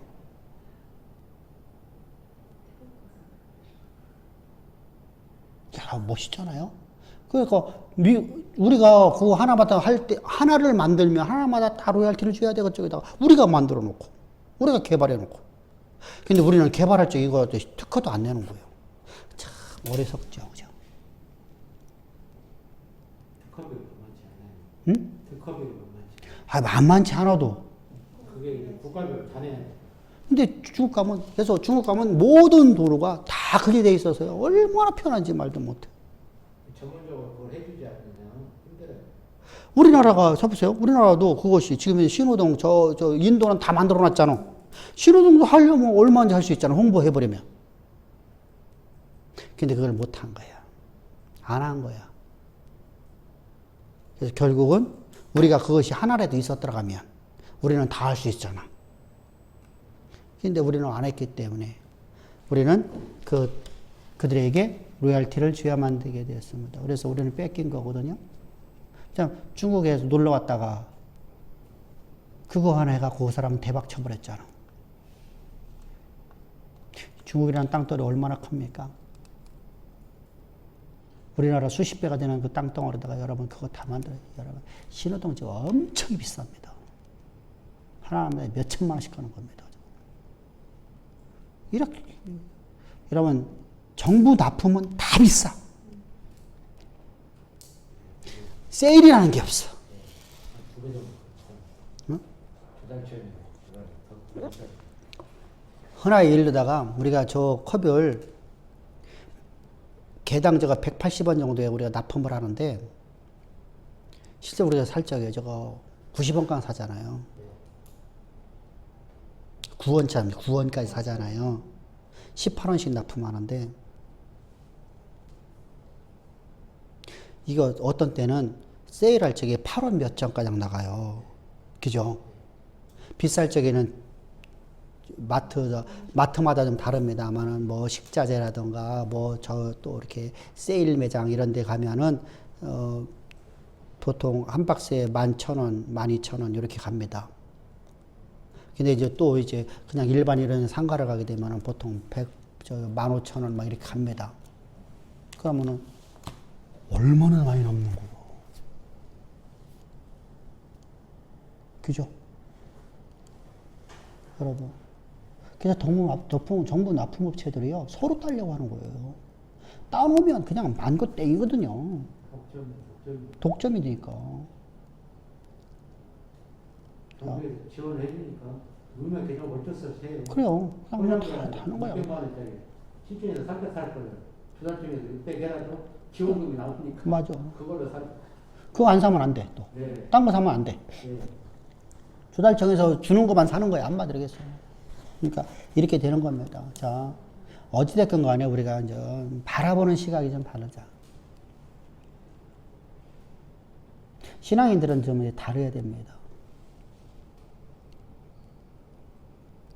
그래서 내가 그렇게 인생에 내가 다른 시각을 가지려고 하면 나라는 존재는 과거와 똑같은 걸 바라보거든요. 자, 나는 내가 바라보는 것이 항상 요것만 바라봐요. 멀리도 못 바라보고 뒤도 못 바라봐. 항상 내 눈앞에 있는 것만 바라보고 살아가. 근데 하나님은 전능하신 하나님, 전지하신 하나님이십니다. 그분이 내 안에 계셔서 그분으로 말미암아서 내가 모든 것을 바라보는 시각을 내 경건의 연습을 하기 시작해야 돼요. 그게 어떤 사람 몇 년이 걸리기도 하지만은요, 어떤 사람 몇 달 만에 되기도 합니다. 근데 다 됩니다. 안 되는 사람 없어요. 문제는 내 안에 내가 산 거다. 내 안에 그리스도만 살아있다는 것을 인식하고 살아가야 된다는 거예요. 이걸 못하면 어떻게 되죠? 항상 내 시각으로 바라보고, 아, 그렇지. 그러면 안 되지. 이렇게 되는 거예요. 바라볼 적에는 내 시각으로 바라보고 나서 뒤에서, 그때 왜 그렇게 했지? 이렇게 되면 안 된다는 겁니다. 경건의 연습이 계속돼 나가야 돼요. 이것만 되면은요, 다들 몇 년 안에 다 미래를 보는 거예요. 장래를 바라볼 수 있어요. 믿음으로 살 수 있다는 얘기입니다. 바로 그것이 바로 믿음입니다. 그러면 하나님이 나를 향한 계획하심을 내가 보고 살아가고, 하나님이 나를 향한 계획하심을 내가 이루기 위해서 내가 가야 될 길은 내가 바라보는 시각에 따라서 내 인생이 바뀌어지잖아요. 그죠? 내가 어떤 길을 가야 될지가 달라지잖아요. 자, 하나님께서 내게, 여러분들, 예를 들어 가면은, 우리가, 학문이라는 것은 폭이 넓잖아요. 경영을 공부해라. 그럼 경영을 가는 거야. 그러면 어느 경영을 할지. 구체적인 걸 하나님께 말씀하시던가요? 안 하시죠? 너 세상에 임금 되라. 이거 다 끝이잖아요. 너 물리학해라. 이거 다 끝이잖아요. 그럼 거기서 하나님께 내게 주는 자질을 내가 발견해 나가야 되죠. 교수 된다. 내가 어느 교수들인지 나는 몰라. 과는 선택해 줄 수 있잖아요. 그냥 그 길 가면 되잖아, 그냥. 그걸 못하니까. 모르니까. 어떻게 해야 되지? 하니까 그냥 너 이 과 가. 하나님 너를 향한 계심 이루셔. 그렇게 가는 겁니다.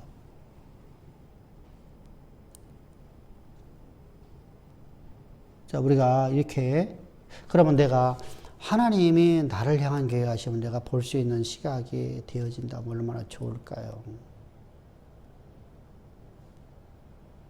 그렇다고 그때 될때 교만해지면 안 돼요. 절대 교만해지면 안 돼요. 나만 이렇게 되면 큰일 납니다. 그럼 먼저 내가 살아있잖아요. 그죠? 나는 내가 산 거다. 내 안에 그리스도만 살아있어야 돼, 항상. 그래서 십자가가 없이는 나는 교만이 찾아와 버려요. 그래서 우리는 항상 믿음으로 살아가려면 십자가 안에서 있어야 된다.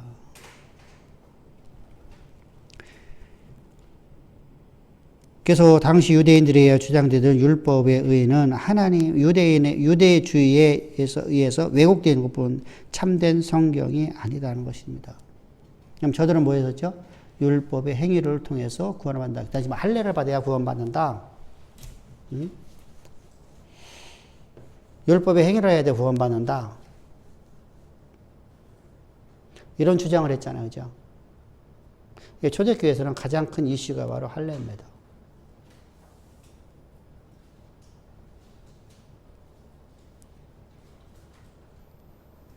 이 할례가 얼마만큼 잘못되게 이제 나가냐면 에티오피아 이쪽으로 돼서 밑으로 내려가서 다윗 시대 때 이제 에티오피아 내시가 들어오잖아요. 이 할례라는 것이 이제 그쪽에 가면은 여자들이 할례라는 것으로 가버리거든요. 이 미친놈들이지. 쥐들이 힘들으면 왜 여자한테 시켜? 이 미친놈들이지. 그래서 지금도 수많은 여자들이 죽어나가잖아요. 참 악한 일들을 해야 돼요. 그래서 우리가 할례라는 것이요, 우리 구원의 표가 아니에요. 그러니까 잘못된 이해를 갖고서 가는 거예요. 이게 율법의 행위로서 구원을 받는다고 말하니까 그런 거예요. 이게 유대주의예요. 유대주의. 예수께서 율법을 가르친 율법은 1.1획도 그릇됨 없이 율법의 자구를 수정하는 것이 아니다. 응? 다시 말하면 하나님의 말씀은 1.1획도 잘못된 게 있어요? 없어요? 없어요. 완전하시단 말입니다. 완전하신 하나님. 완전과 온전에 대한 이해 할 수 있어요? 자, 완전은 온전, 뭐가 다를까요? 어? 완전. 우리가 완전이라는 단어가 있어요. 온전이라는 단어가 있어요. 자.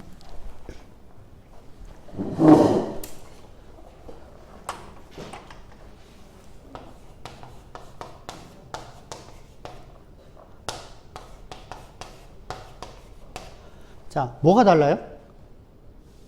자, 우리는 완전할 수 있어요, 없어요?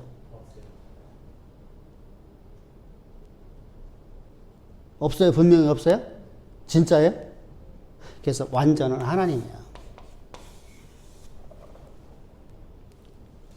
그러면 온전은 우리가 될 수 있어요, 없어요? 어떻게 해요?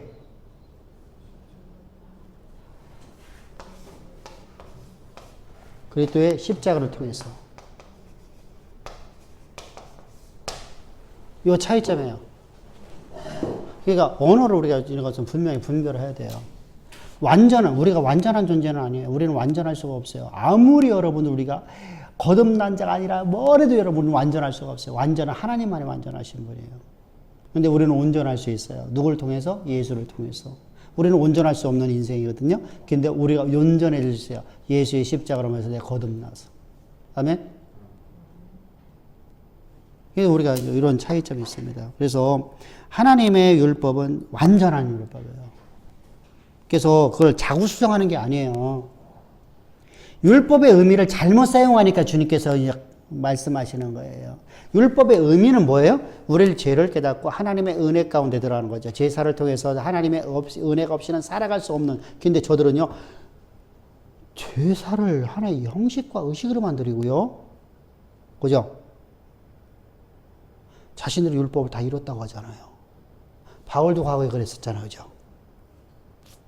율법 이뤘는데 왜 내가 제사를 지내요? 어?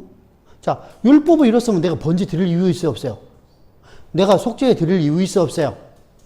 내가 화목제 드릴 이유 있어요, 없어요? 없네요. 내가 속건제 드릴 이유가 있어요, 없어요? 없네요. 하나님 앞에 제사 드릴 이유가 없네요. 근데 저는 제사를 드려요. 나는 율법으로 완전하다고 하면서. 그건 하나의 형식이죠. 보여주는 것이죠. 보여주는 거. 내가 이렇게 거룩하다라는 걸 보여주려고 하는 거예요.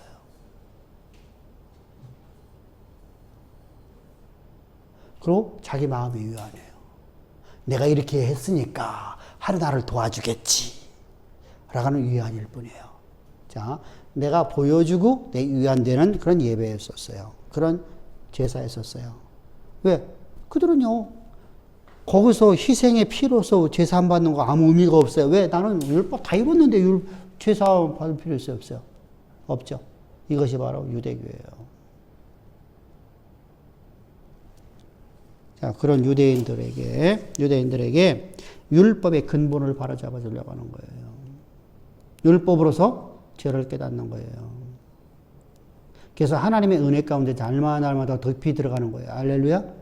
그래서 나는 주의 은혜가 없이는 살아갈 수 없습니다.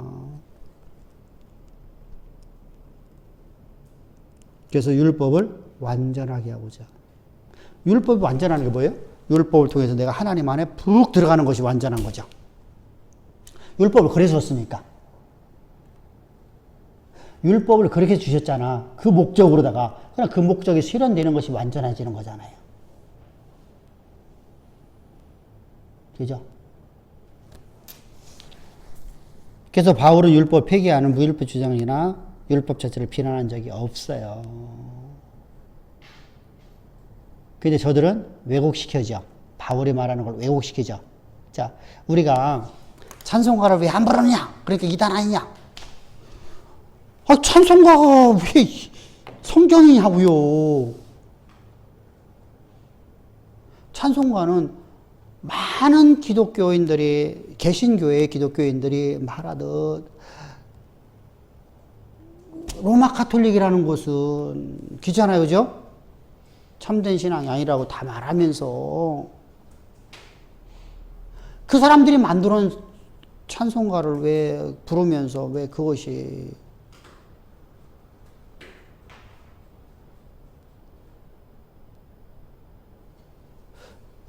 성경에다가 찬송가가 만들어진 것은 성경이 아니에요. 찬송가는 그냥 하나의 우리 노래의 모음이에요. 우리가 하나님 앞에 내 신앙 고백으로서의 노래를, 곡조를 따는 거거든요. 근데 내가 기도가 잘못됐으면 기도 내용을 바꿔야 되죠? 근데 찬송가를 건들리면은요, 이단들은 몰아가요. 찬송가 내용 가사를 하나만 바꾸면요, 성경을 해석했다고 그래요. 성경을. 이게 참, 이게 무섭잖아요. 근데 그래서 우리가 찬송가를 안 불러요. 안 건들고요.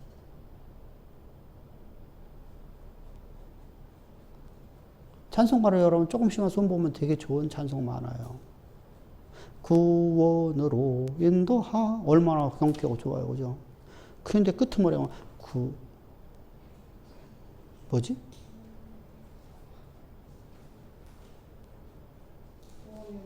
어? 끄트머리. 구원으로 인도하는, 어?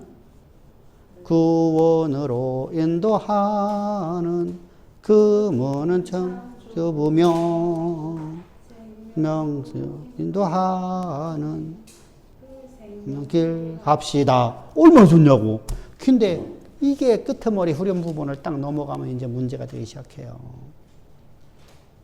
그래서 그걸 또 건들면은 또 이상하게 부르니까. 그 끄트머리가 뭐로 돼 있지? 영생으로 인도하는 그 생명. 아니, 후렴 부분. 구원으로 인도하는 그 좁은 문 들어가 영생으로 인도하는 그 생명길 갑시다. 중간 부분이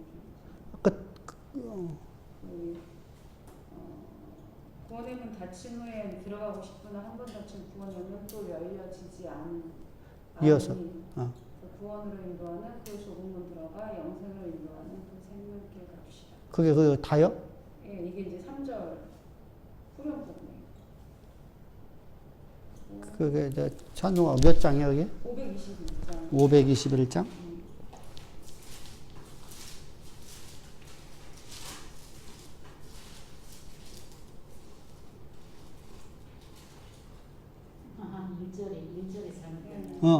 어디 있어? 한 군데가 있어.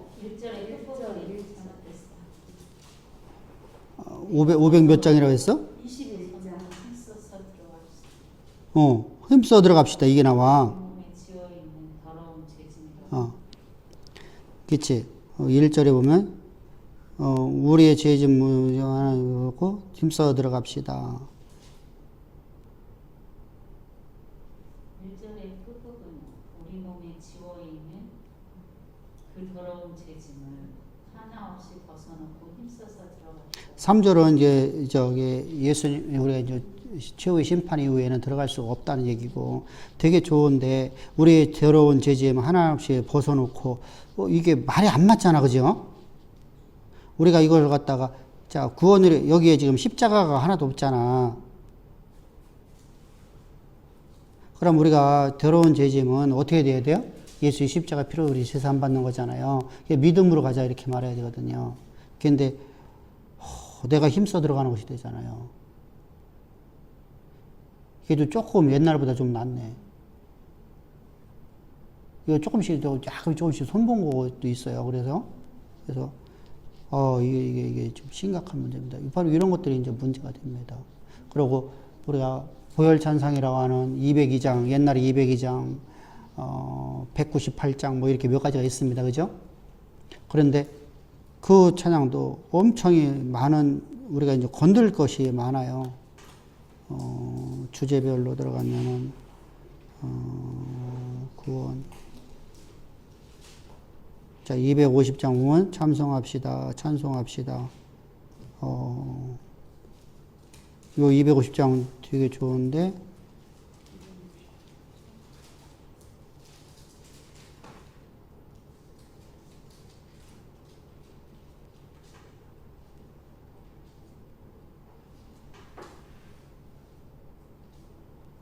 자, 254장도 보면은, 4절을 보면은, 그리고 5절 보면은, 후렴 부분 보면, 전부 다 대주시옵소서가 되고요. 모르는 찬양들 많다.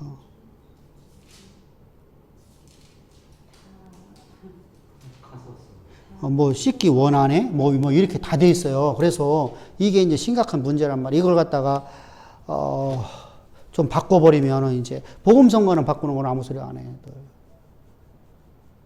이제 찬송가는 성경으로 다 정경으로 인정해 버려갖고 많은 사람들이 그렇지 않다고 많은 사람이 가르쳐도 안 돼요. 왜? 이제까지 우리가 그렇게 해왔기 때문에요. 다시 말하면 잘못 배웠기 때문에요. 한 번 잘못 배운 것은 좀 오랫동안 갑니다. 그래서 우리가 찬송가를 거의 하지 않고, 그리고 복음 선거가 더 아름다워요. 사실은 우리 신앙 고백이 더 쉽거든요. 요즘 우리가 부르는 찬양들 보면은 전부 다 그런 찬양이죠, 그죠? 전에는 내가 노래를 못하니까 안 했는데, 지금은 우리 김 목사님이 노래 잘하니까, 찬양을 잘하니까, 김 목사님 믿고서 그냥 막 무조건 하라고 하거든요. 전에는 하고 싶어도 내가 못했어. 왜? 내가 못하니까. 응? 지금 무조건 하라고 하거든요. 노래를 잘하니까. 음도 잘하죠. 멘트도 잘하고 다 잘하잖아. 그래서 우리가 이렇게 할 수 있을 때 해야지 어떻게요? 근데 이 찬송가는 기준이 뭐예요? 찬송가의 기준은 딴 거 없어요. 원래 찬송가, 이게 학자들이 하는 얘기입니다. 지금은 기준이 사라져버렸어요. 지금 여기를 보면은 다 이렇게 저렇게 있잖아요. 원래 복음성가는 지금 살아서 내가 찬송을 갖다 만들었어요. 근데 아직 그 인생이 끝나지 않아서 그 인생 여정이 안 보여, 아직. 내가 앞으로다가 내가 호흡이 멈추는 날 내가 어떤 말하고 죽을지 아무도 모르잖아요. 지금 살아서, 지금 우리가 많은 사람들이 막 엊그저께 요즘에 내가 요번에 새롭게, 삶의 예배라는 찬양을 부르면서, 서울에 있는 무슨 교회지, 거기가? 한신교회, 거기 전도사 막 노래를 부르다가 막 감정에 목박받쳐갖고 막 눈물 흘리면서 막 찬양 부르는 것이 유튜브에 나와 있어요. 아주 유튜브 아주 엄청난 많은 조회수가 많은 사람 중에 하나거든요. 막 그렇게 막 노래를 부르는데, 그분이 이제 그거하고 두 개를 연결해서 임리하고 두 개를 갖다 해갖고 막 노래를 부르면서 막 말을 못하고, 다른 사람들이 막 뒤에 이제 많은 싱어송라이터들이 이제 있으니까 이제 하잖아요. 근데 이제 본인이 이제 앞에 인도하다가 막 말을 못하고서 이제 막 눈물을 흘리고 있는 모습이 보여져요.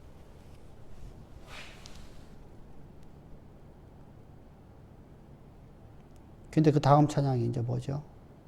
다음날 찬양은요? 우리 죄를 용서해 주시옵소서. 뭔가 좀 이상하죠, 그죠? 이렇게 내가 내일 어떤 말 할지 아무도 내가 몰라요. 근데 내가 오늘 감정에 내가 못 받쳐서 내가 눈물 흘렸어요. 여러분들 사실 그랬거든요. 대중 앞에서 노래 부르면서요, 내가 감정에 복받칠 수 있거든요. 근데 이제 찬송가라는 원래 의미는, 지금 복음성가 많이 들어갔습니다만 사실 살아있는 사람들 들어가 있거든요. 찬송가의 원래 의미는 첫 번째 하나님을 송영하는 것이 돼야 돼요. 두 번째 내가 송영하는 거, 그게 들어가야 되고요. 두 번째, 그래서 우리 송영이 있어요, 그죠? 그리고 나의 신앙 고백이 있어요. 그리고 나의 결단이라는 게 있어요. 내가 이렇게 살겠습니다. 이런 내용으로 되는데, 이 사람의 인생의 여정이 신앙으로 살다가 죽은 사람들이에요.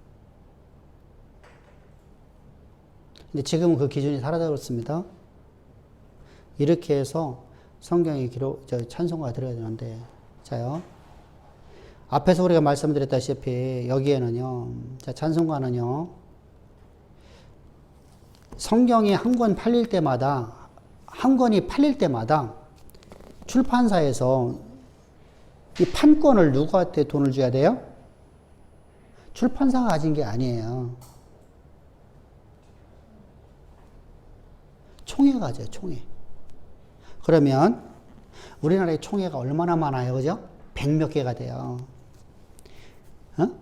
그 중에 여기에 판권을 가진 경우에는, 자, 통합, 합동, 장로교에서요, 백서, 합신, 그리고 개혁, 그리고 감리교, 성결교, 침례교,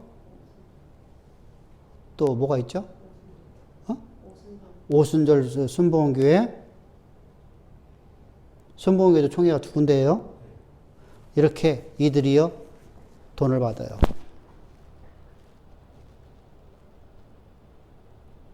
한 권을 딱 팔 때마다 돈이 걸리 들어가요.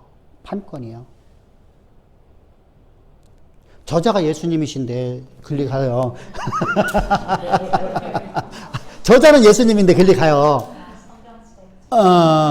성경 판권이. 자, 저자가 가야 되잖아. 그럼 예수님한테 가야 되는데 글리 들어가요. 그러면은 여기 안에는 찬송가가 자, 또 저기도 기장도 있어요. 기장. 그러면은 10몇 개 교단이 나눠가는 겁니다. 그럼 기장이 자기들이 나는 이거 넣겠어. 우리 김재준 목사가 한 것은 김재준 목사의 찬양은 시 쓴 것은 여기 들어가야 됩니다. 그럼 그건 들어가야 돼요.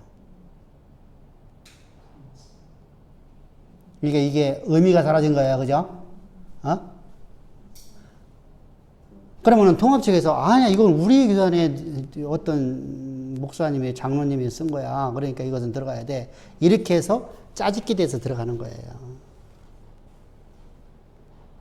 그러니까 그러면은 옛날부터 있었던 거예요. 이건 전부 다 대부분이 로마 가톨릭에서, 그럼 로마 가톨릭에서 뭐 했어요? 왕들 앞에서 피하면서 쫙 하면서 이렇게 했던 거잖아요. 그죠? 오히려 루터나 칼빈은 찬송가가 없었어요.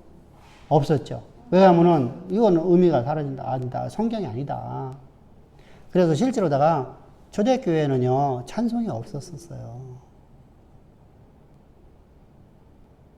그리고 우리가 칼빈주의 하면서 왜 칼빈 왜 안 따로? 그거는 왜 안 따로? 나머지 자요. 우리가 참 이상한 게 뭐냐면요. 칼빈주의 하면서 칼빈을 뛰어넘은 사람이 하나도 없어. 칼빈을 뛰어넘으면 이단이요. 칼빈이 시인해 버렸어요. 예, 칼빈의 무덤 가고 칼빈 무덤 만지면은, 그래서 칼빈 무덤은요, 한번 TV에서 보여주는데, 만질해. 하도 만져갖고, 그거 만지며 기도하면은, 복 받는다고. 문제를 받는다고. 아니, 신이잖아, 그럼. 죽은 귀신이네. 거기는 귀신이네. 그죠?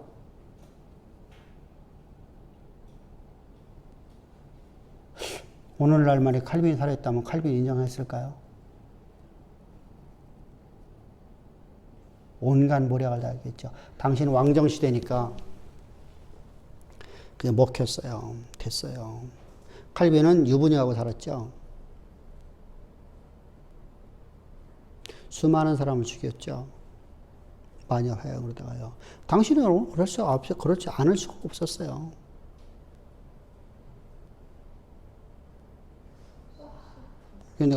우리가 그런 모습 보면서 참, 야, 지금 시대 속에서 칼빈보다 더 멋진 설교를 하는 것을 사람들은 거부를 하고 있고, 칼빈을 넘어서면 안 되고, 칼빈을 우리 지금도 쫓아야 되고, 앞으로도 계속 칼빈만 쫓아가는 인생들을 만들고, 그런 칼빈이 했던 일들은 전혀 거부해버려.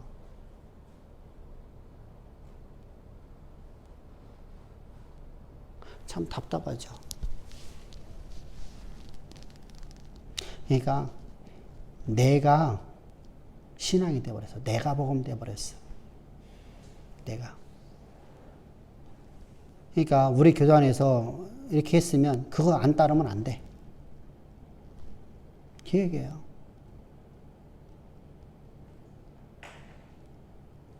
그리고 신학을 안 배워갖고 사람들이요. 신학을 제대로다가 공부를 안 해서 많은 사람들이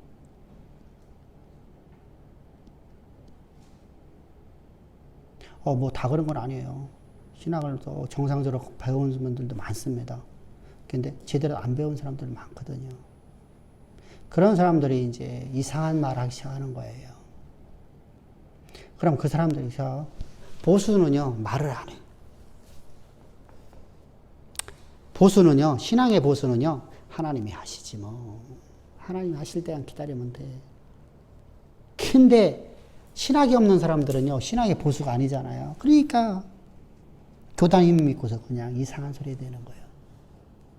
여기다가 찔끔, 아까 얘기했잖아. 아까 최 권사님이 저기 안집사한테 이상한 말 하대. 거짓말 했어. 응? 오늘 아까 교회 안 왔었거든?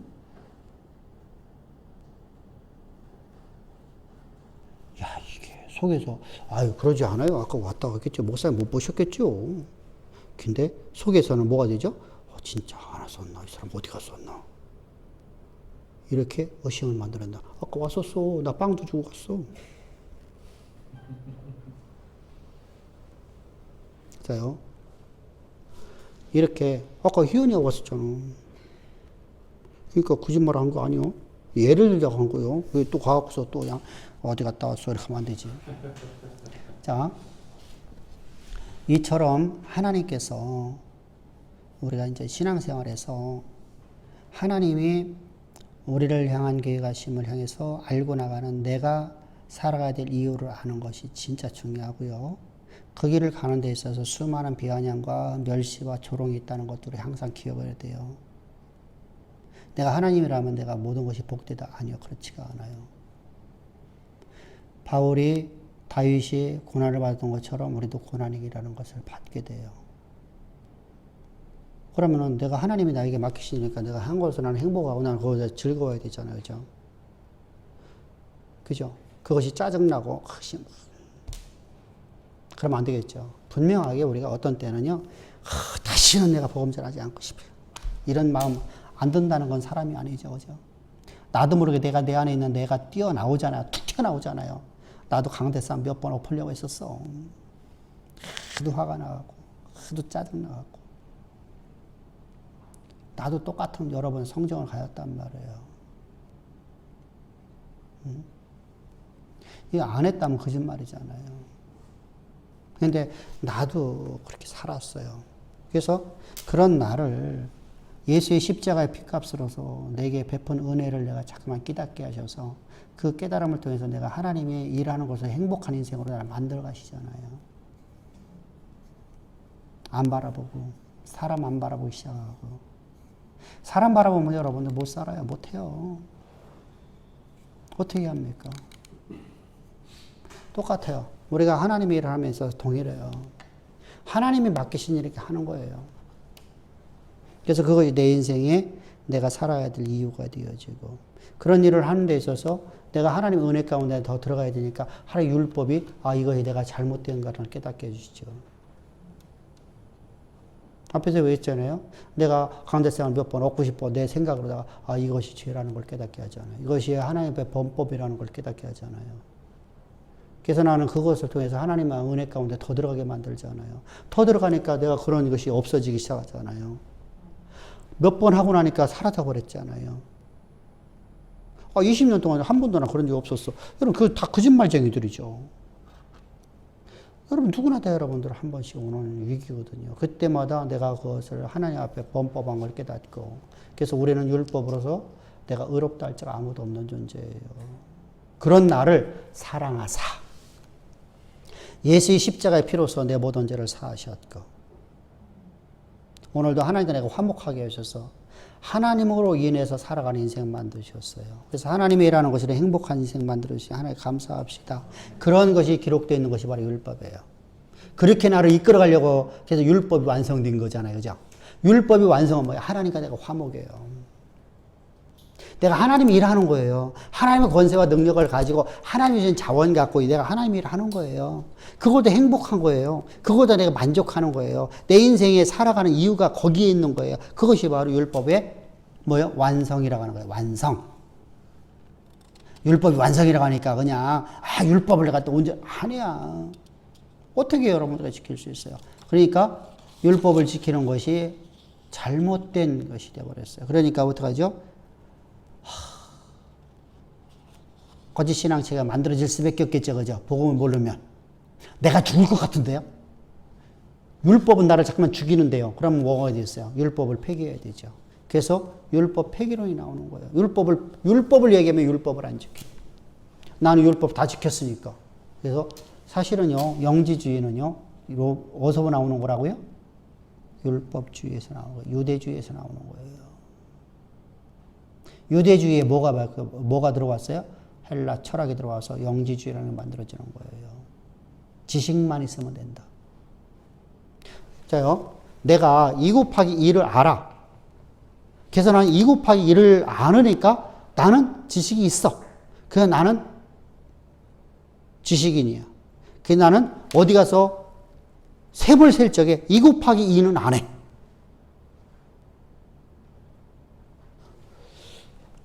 다시 말해 내가 지식을 갖고 살지는 않아. 나는 영어를 잘해. 그냥 나는 지식인이야. 나는 그런데 어떤 상황에서는 영어를 안 해.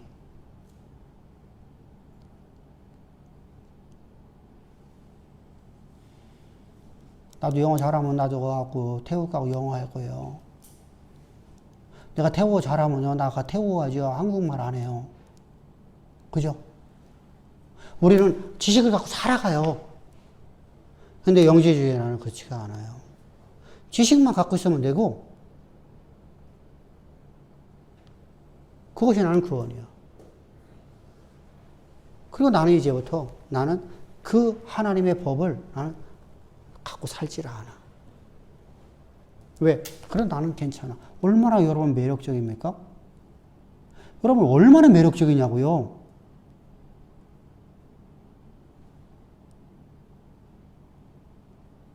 자, 중국의 소수민족 가면은, 13-14살만 먹으면은, 13-14살만 되면은, 얼굴에다가, 스스로다가 엄마가 아이에게, 딸에게 얼굴에 문신을 하기 시작해요. 그것도 뭐로 하는 줄 아세요? 우리 가시나무라고 알죠? 우리 아카시아 나무. 아카시아 나무에 있는 그 가시. 요걸 갖고서 여기다 막 찍어갖고 여기다 잉크를 집어넣어요. 왜 그럴까요?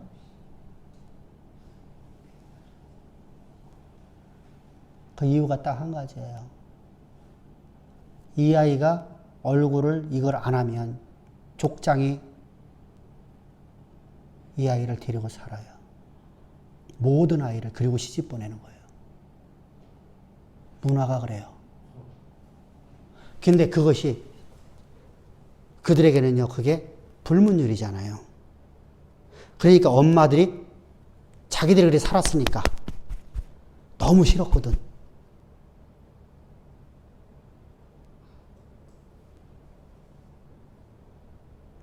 그래서 아이한테 이걸 문신을 했더니 안 데리고 가는 거야, 족장이.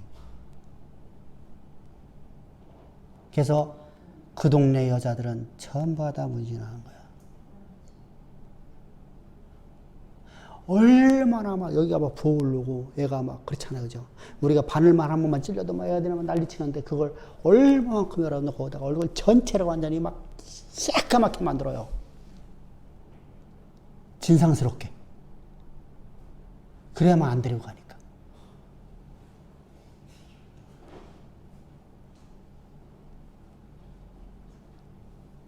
여러분, 자, 그런 문화 속에서 살아갈 적에 과거에는 어떻게 살았어요? 아이가 딱 태어나면은 그 아이가 13살 딱 되면은 족장에 데리고 가서 족장 집에서 족장에, 그죠? 사는 거야, 그냥. 그러다가 신랑감 나타나면 보내줘. 그럼 아이 아버지 입장에서 이제 그러고 나서 이제 아이를 낳았어. 누구 아이인지를 모르잖아. 그러면 이제 그 딸이 그죠? 얼마만큼 이게 한심스러워요, 그죠? 그래서 부모들이 그렇게 하는 거예요. 근데 그들에게 그것이 죄의식이 있어요, 없어요? 없죠. 문화라는 게 이렇게 무섭습니다. 자, 우리나라에는 한 남자에게 두 자매가 언니, 동생이 결혼하는 것이 흔한 일이에요? 없는 일이에요? 중국은 다 하잖아요. 문화가 그렇잖아요. 그들의 개념 속에서는요, 성개념이 자체가 없잖아요. 근데 우리나라 문화에서는 그게요, 안 돼요. 그러면 그 사람들이 잘못했다고 우리가 가서 아무리 해봤자 안 돼요. 그들은 그런 문화 속에서, 그런 문화 토대 속에 살았어요. 그것이 절대 음란으로 보지를 않아요. 그런 문화 속에 그잖아요. 그들에게 우리와 문화가 다르기 때문에, 자, 이처럼요, 문화라는 게 이렇게 무서운 거예요. 그러면 내가 지식만 갖고 있으면 나는 구원받았어 라고 하는 문화가 형성되어지면 어떻겠어요? 응? 그럼 나는 지식이 있으니까, 나는 이게 영적 지식을 갖고 있으니까 나는 구원받았고, 영적 지식이 없는 너희는 구원받지 못했어. 너희는 죄인이야. 그럼 여기는 노비가 되는 거잖아요. 그럼 어떻게 돼요? 너희는 끊임없이 내가 먹을 걸 갖고 와야 돼. 내가 누릴 걸 갖고 와야 돼. 이게 돼버리는 거예요. 그래서 약탈하는 자리라고 그래요. 늑탈하는 자리라고 그래요. 누가요? 지도자들이. 어떤 지도자들이? 종교 지도자들이. 이건 종교잖아요. 우리 기독교는 이런 신앙인들이죠. 여러분들의 나나 똑같이 하나님의 자녀예요.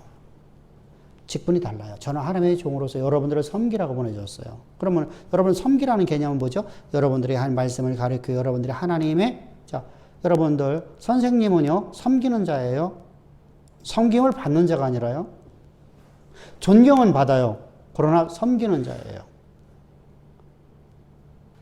내가 알고 있는 지식을 넘겨주는 섬기는 자예요. 이게 선생이에요.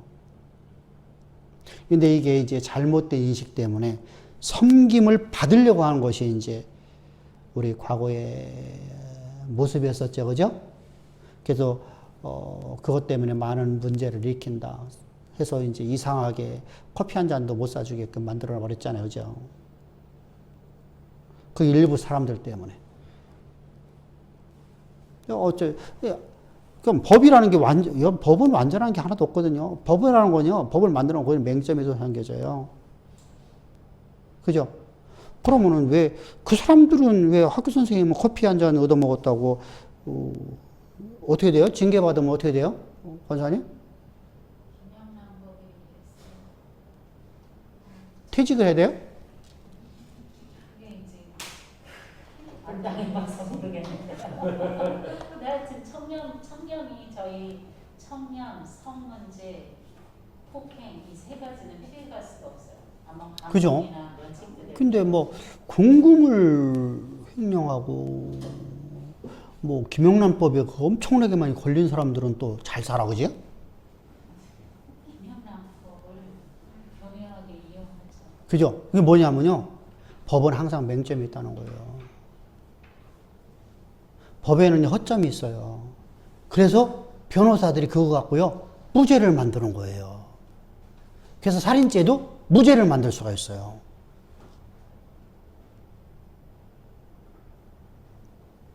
이게 참 무서운 시대잖아요. 자, 법이라는 게 바로 그렇습니다. 근데 하나의 법은 그렇지가 않아요. 근데 하나의 법을 잘못 사용하니까, 법을 잘못 사용해요. 법을 모르니까 법을 법대로 사용하지 않았어요. 완전한 법을 법대로 사용하지 않고 자기들 주장대로다가 내 생각대로다가 법을 이렇게 축소해 버렸어요. 이게 바로 이스라엘의 백성들의 모습이었고요. 이것을 더 축소한 것이 바로 장로유전이에요. 그래서 지금 우리가 하나님 안에서 우리가 거룩해져서 내가 하나님의 말씀이 나로 하여금 항상 하나님과 화목되어지는 삶으로 만들어지는 율법의 목적이 이루어지면은 그때 율법이 완성되어지는 거예요. 율법이 완전해지는 거예요. 완전해지는 거. 그러면 율법의 목적이 뭐였어요? 죄를 깨닫게 만들고, 죄를 깨달았으니까 죄를 깨닫고 내가 어디로 들어가요? 예수의 십자가로 가서 십자가에서 내가 하나님과 화목되어지고 하나님과 내가 평화가 이루어졌고 내가 하나님의 권세와 능력을 가지고 하나님 나에게 맡긴 일을 행하는 인생이 되어지잖아요. 그럼 율법이 완성됐네요. 이 주님이 말씀하신 의도가 바로 그거였어요. 그래서 우리는 율법의 완전하신 율법을 완성시킨 것이 바로 십자가다. 할렐루야. 그래서 주님께서 내가 율법을 완성시켜 왔노라 이렇게 말하는 거예요. 이해됐죠? 다음 주에 물어볼게요. 내일 물어볼게요. 그렇다고 내일 안 나온다고 하지 말고. 자, 그래서 맨 밑에 뭐라고 했어요? 율법을 완전하게 하신 것이다 이렇게 말하는 겁니다. 그래서 바울은 율법을 폐기한 것이 아니다 그죠? 그래서 율법은 거룩하고 선한 것으로 돼. 율법을 예수께로 인도하는 봉학 선생이 되어서 항상 하나님의 은혜 가운데 내가 거하는 인생 살아갑시다. 할렐루야. 자, 이제 오늘 한 절 했어, 한 절. 너무 많이 돌아다녔어. 성경 너무 많이 왔다 갔다 했어. 교재가 없어요. 교재가 없어? 네. 그때 안 나오고. 있어봐. 자, 이거